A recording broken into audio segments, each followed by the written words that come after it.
Aquí tienes la misma historia reescrita y considerablemente ampliada en español, sin encabezados, con mucho más detalle emocional, descripciones, diálogos internos y escenas nuevas, manteniendo el espíritu original pero convirtiéndola en una narración mucho más larga y novelada, casi el doble de extensión.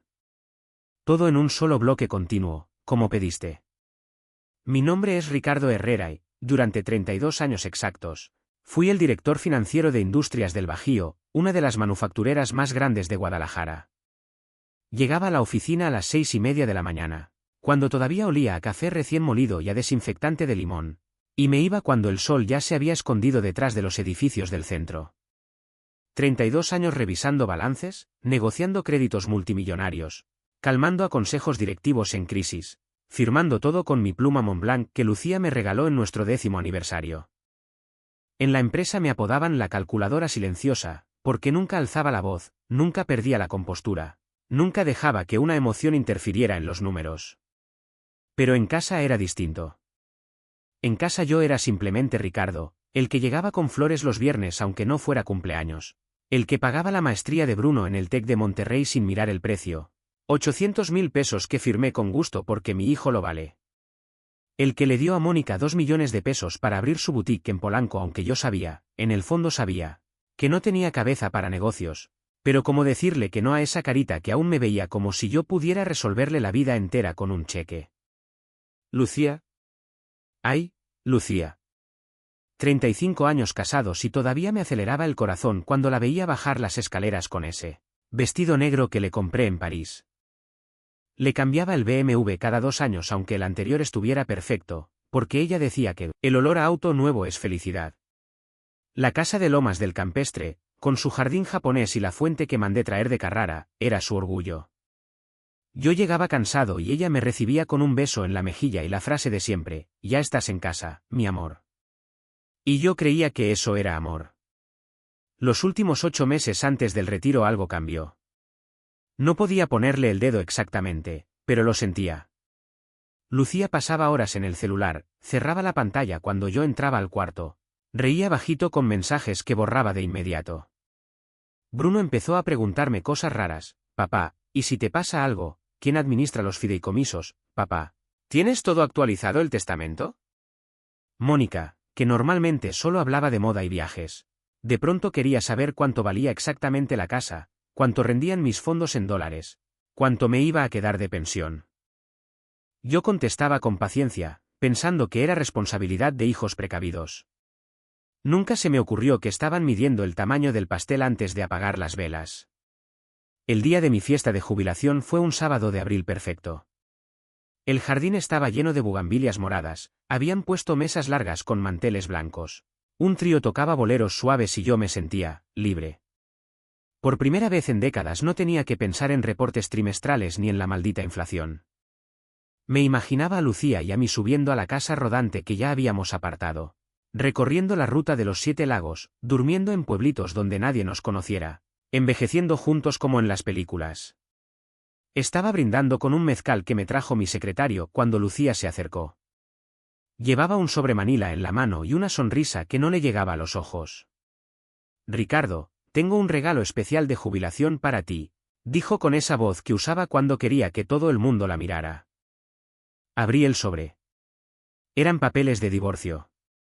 Leí la primera línea 3 veces porque no entendía. Diferencias irreconciliables. División de bienes. Pensión alimenticia. Me quedé helado. Ella se inclinó y me susurró al oído, tan bajo que solo yo escuché: «No quiero pasar mis mejores años cuidando a un viejo jubilado, Ricardo». «Tú entiendes los negocios, ¿verdad?». Miré alrededor. Todos fingían conversar, pero nos observaban de reojo. Y entonces lo vi, un hombre de unos 50 y tantos, bronceado de gimnasio, camisa ajustada, parado junto al portón con una sonrisa de ganador. No lo conocía. Mis ojos buscaron a mis hijos.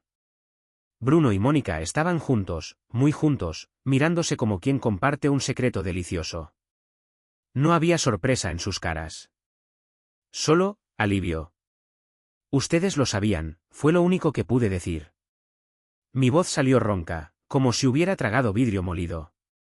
Bruno se encogió de hombros con esa media sonrisa que usaba desde adolescente cuando quería salirse con la suya. Papá, no lo tomes personal. Mamá merece ser feliz y, bueno, nosotros también tenemos que pensar en nuestro futuro. Tus inversiones son muchas, alguien tiene que administrarlas bien. Mónica agregó, bajito, además, ya estás grande, papá. Es mejor que profesionales se hagan cargo. En ese instante todo encajó. No era un divorcio repentino. Era un golpe planeado. Yo era el viejo que estorbaba, el que ya había dado todo lo que tenía que dar y ahora solo quedaba repartir la herencia antes de que me muriera y complicara las cosas.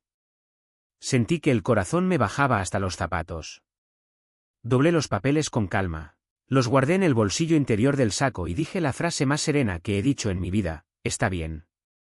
Los firmaré. La fiesta siguió. Alguien puso música más alegre. Lucía reía con el tipo del portón, le tocaba el brazo como tocaba el mío hace 20 años. Mis hijos se servían otra copa de champaña. Yo me quedé sentado en una silla del jardín viendo cómo se ponía el sol, sintiendo que algo dentro de mí se rompía en pedazos muy pequeños y muy fríos. 3 días después firmé.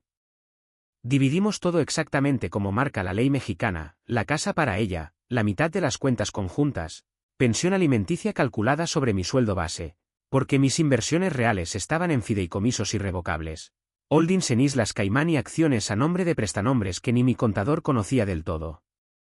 Les dejé también las acciones de Industrias del Bajío que tanto querían, las mismas que yo sabía que 6 meses después se iban a desplomar cuando saliera a la luz el escándalo de los proveedores chinos.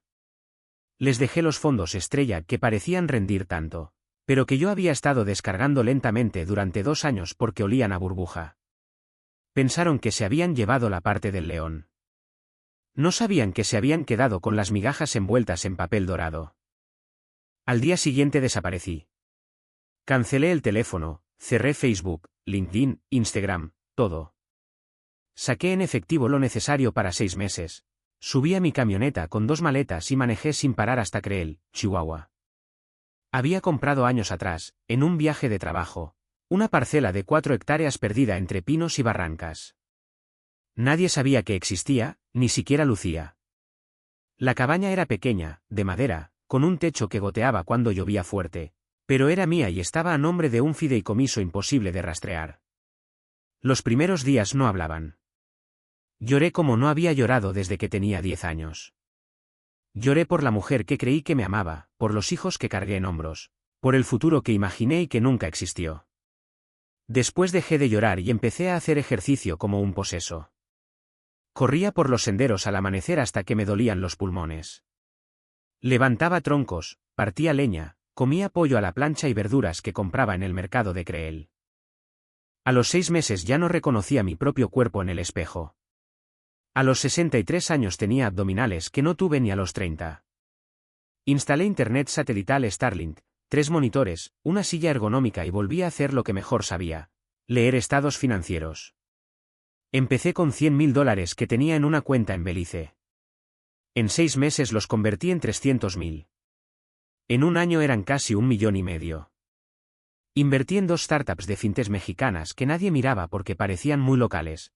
2 años después las compró Nubank y mi participación se multiplicó por 27. Compré Bitcoin cuando valía $30.000 y vendí la mitad a 68.000. El resto lo sigo teniendo. Una mañana, caminando por el centro de Creel, entré a una librería que olía a papel viejo y café chiapaneco. La dueña era Clara, 52 años, cabello plateado natural que le llegaba a la cintura, ojos verdes que parecían saberlo todo. Estaba leyendo 100 años de soledad por 5ª vez. Le pedí una recomendación y terminamos hablando 3 horas. Me invitó a un café.